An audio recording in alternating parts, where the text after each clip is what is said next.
Salam dəyərli izləyicilərimiz, xoş gördük sizi. Özəl müsahibənin növbəti buraxılışı ilə qarşınızdayıq. Bu dəfə biz gələcəyin mühəndislərinin yetişdiyi məkan haqqında, Bakı Mühəndislik Universiteti haqqında danışacağıq. Görək universitetdə bizi hansı yeniliklər gözləyir. Özəl müsahibənin özəl qonağı isə bugün Bakı Mühəndislik Universitetinin elm və innovasiya məsələləri üzrə prorektoru Ağası Məlikovdur. Ağası müəllim, xoş gördük sizi özəl müsahibədə. Xoş gördük Gülbahar xanım. Ağası müəllim, gəlin elə ilk öncə yeniliklərdən başlayaq. Bugün universitetin əsas inkişaf istiqamətləri nələrdir və hansı yenilikləriniz var? Əsas inkişaf istiqamətləri olaraq Bakı Mühəndislik Universitetinin ilk növbədə tədris prosesinin yaxşılaşdırılması, modelləşdirilməsi, elmi tədqiqat fəaliyyətinin dərinləşdirilməsi, beynəlxalq əlaqələrin və sənaye ilə əlaqələrin daha da sıx şəkildə yaradılmasıdır. Tədrislə bağlı onu deyə bilərəm ki, son tədris ilində Pekin Kimya Texnologiya Universiteti ilə Bakı Mühəndislik Universiteti arasında müqavilə əsasında 2+2 modeli üzrə bakalavr hazırlığı üzrə mütəxəssislərin hazırlanmasına başlanmışdır. Burada 6 ixtisas üzrə hal-hazırda hazırlıq aparılır. Bunlar kimya mühəndisliyi, mexanika mühəndisliyi, kimya, biotexnologiya, biznes idarə olunması ixtisaslardır. Hal-hazırda bu proqram çərçivəsində 12 tələbəmiz Çində təhsil alır.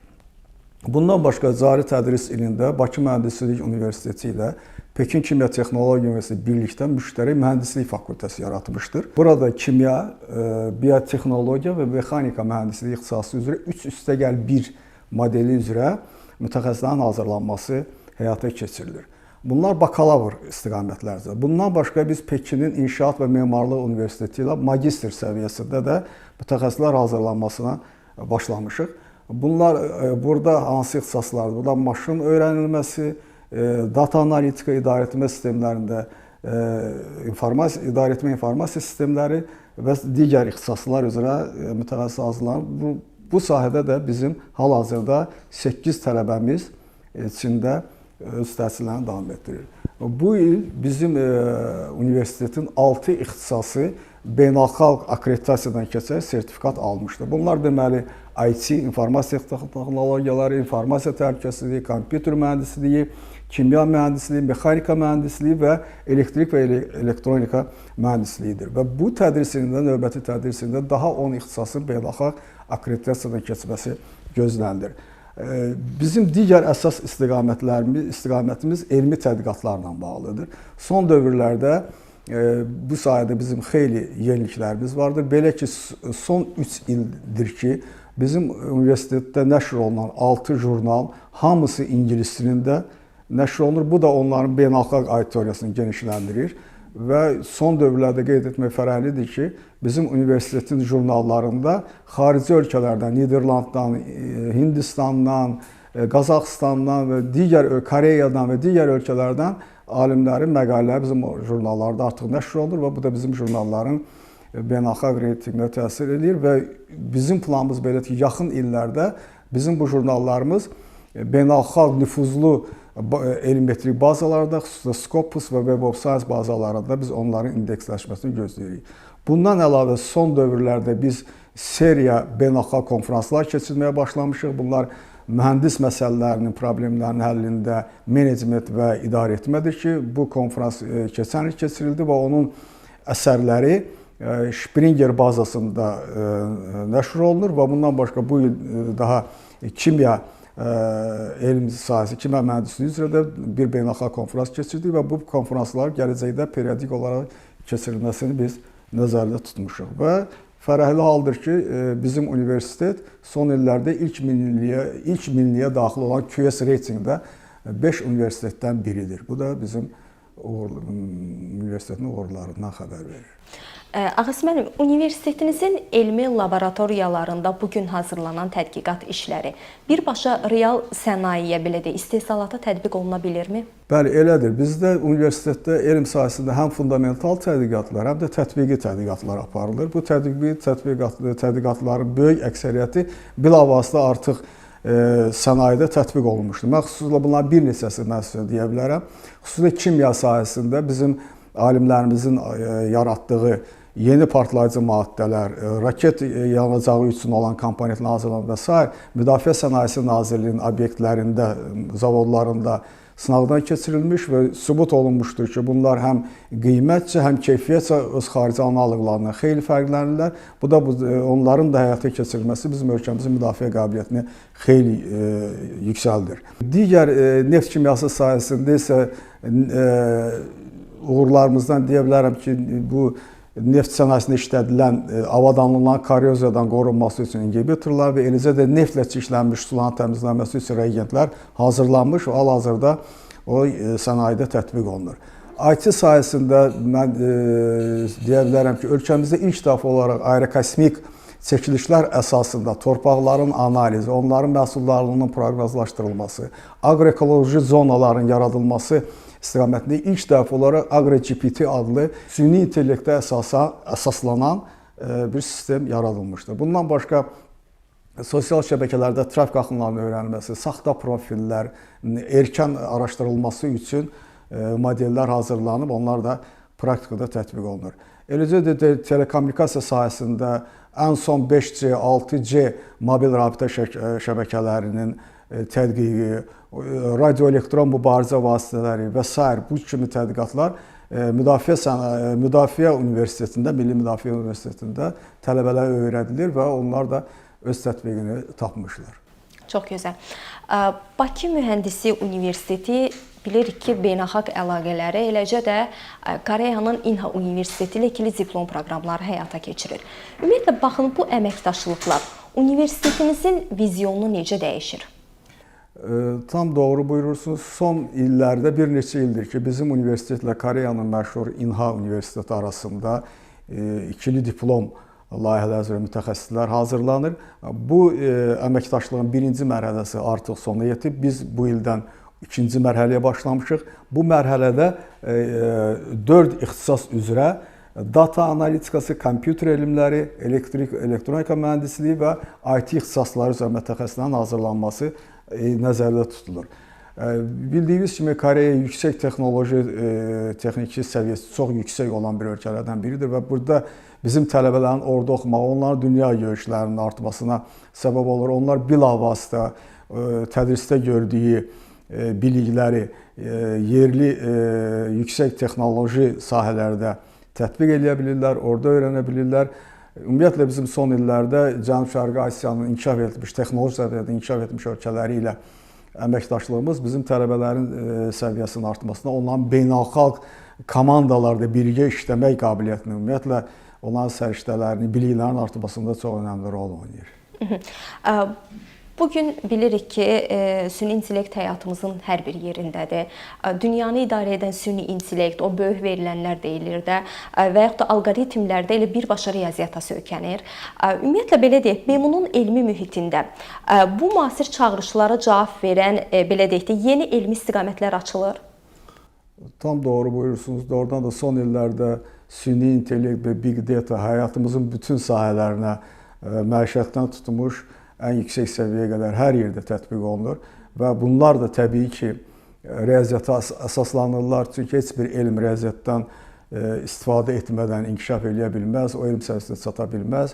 Onu doğru söyləyirlər ki, elm yalnız riyaziyyatdan istifadə etdikdə elmləşir və bizim universitetdə də bu ixtisaslar artıq tədris olunur və onların nəzəri əsası qeyd etdiyiniz kimi riyaziyyatdır və ona görə də biz riyaziyyatın məhz bu sahələr üzrə daha vacib olan bəhslərinin tələbələrə öyrədirik ilk aşağı kurslarda və ondan sonra onlar onu öz həyatlarında istifadə edə bilirlər.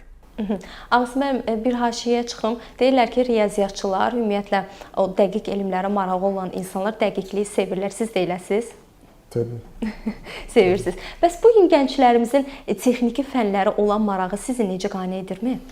Yəni müşahidələriniz nəyi demək əsas verir? Bizim müşahidələrimiz həm biz nəticəyə gəlirik öz müşahidələrimiz əsasında, bir də Dövlət İmtahan Mərkəzinin verdiyi statistika əsasında. Doğrudan da görünür ki, son dövrlərdə tələbələrin texniki mühəndislik ixtisasına olan marağı artır. Tək onların sayında yox, onların keyfiyyətində də ciddi dəyişiklik var. bizim universitetdə bu mühəndislik sahəsində daxil olan tələbələr, xüsusilə IT sahəsində daxil olan tələbələr hamısı 600-ün üstündə və 600-ə yaxın bal toplayan tələbələrdir. Bu da onu göstərir ki, mühəndisliyə maraq çoxdur. Bilirsiniz ki, Birləşmiş Millətlər Təşkilatı ölkələrin rifah səviyyəsini ölçəndə orada müxtəlif indekslər var. Ümumdaxili məhsuldur, insan kapitalı indeksidir və s. Onları əsas götürürlər. Lakin o indekslər içərisində bir indeks də var ki, həmin ölkədə olan məzunların neçə faizi, nə qədəri sistem elmlərini, yəni ki, mühəndislik və IT sahəsinə müraciət edirlər. Yəni, o vacib bir göstəricidir. Əgər ölkədə nə qədər çox o sahəyə maraq göstərən insanlar, tələbələr varsa, bu o ölkənin rifah səviyyəsini göstərir. Yəni ki, bu dediyimiz faktor təkcə təhsillə bağlı deyil, həm də ölkənin iqtisadi, sosial göstəricisidir. Yəni, nə qədər bizim o sahəyə marağımız böyük olsa və ölkəmizin rifahı da o qədər yüksək olacaq və sevindirici haldır ki, doğrudan da son dövrlərdə bu mühəndislik sahəsinə olan maraq tələbələr arasında artır. Sevindirici hal məncə bir də ondan ibarət ki, tək bizim oğlanlar arasında deyil, qızların da bu texniki fənlərə marağı daha çox artır. Doğrudur. Görürəm tələbələrimin xüsusilə kompüter ixtisası üzrə oxuyan tələbələrin əsasında qızlar çoxluq təşkil edir və mən sizə deyim ki, onlar heç də bilik, savad cəhətdə olanlardan geri qalmırlar. Çox aktivdirlər, sərbəstdirlər, istədiyi suallar verirlər, ta özlərini qane edən cavabı almalıca susmurlar. Əl çəkmirlər. Nə gözəl. Universitetinizin məzunlarının işlə təmin olunması göstəricisi necə? Sizi qane edirmi?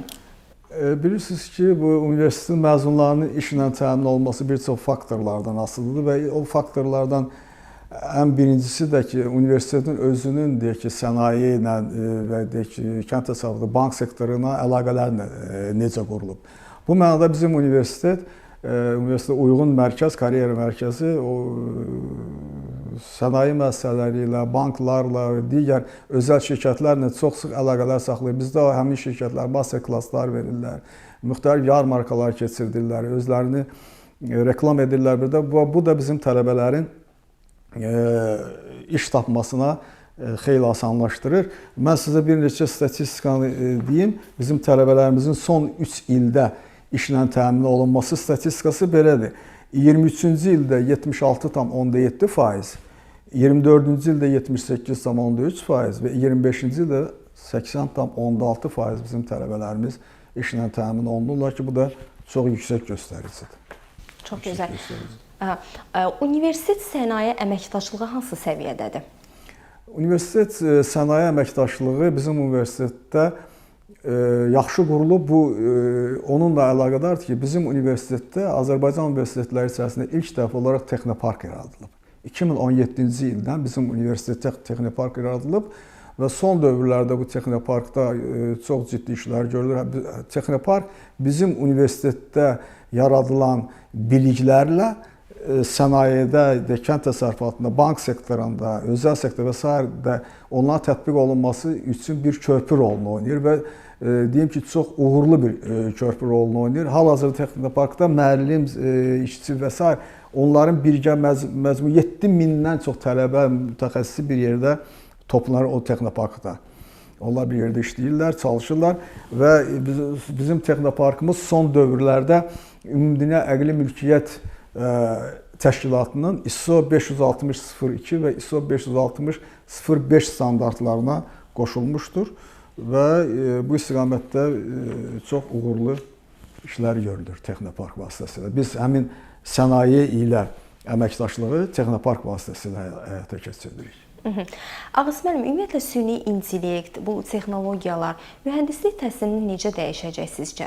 Ümumiyyətlə süni intellekt belə deyək, bir mühəndisi əvəz edə bilər?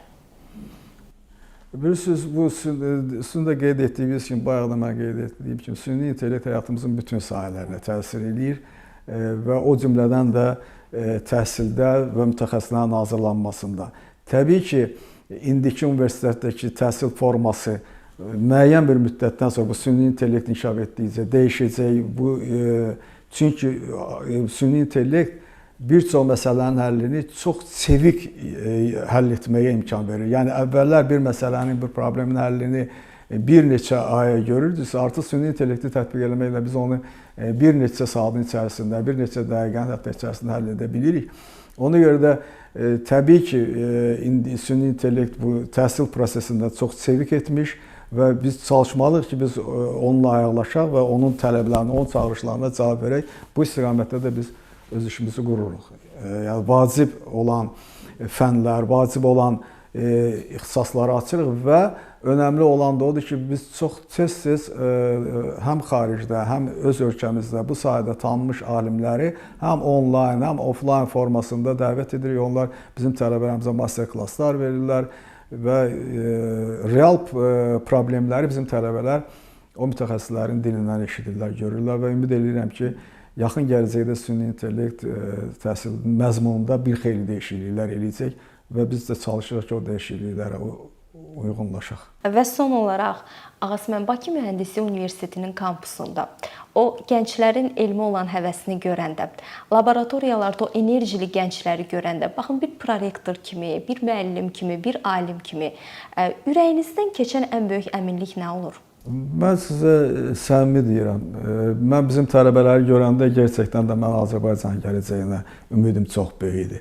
Doğrudan da Azərbaycan mühəndislik elmi, mühəndisləri etibarlı əllərdədir. Bizim gənclər xüsusilə mühəndislik ixtisasında oxuyan gənclərimizi nəzərdə tuturam. Çox aktivdirlər. Dərs qurtardıqdan sonra müəllimlər uzun müddət mənim özüm də auditoriyadan çıxmağa imkan vermirlər. Suallarını verirlər, cavablarını alırlar və hesab edirəm ki, bu mənada bizim bəxtimiz gətirib. Bizim gəncliyimiz çox sağlam və çox işgüzar bir gənclikdir.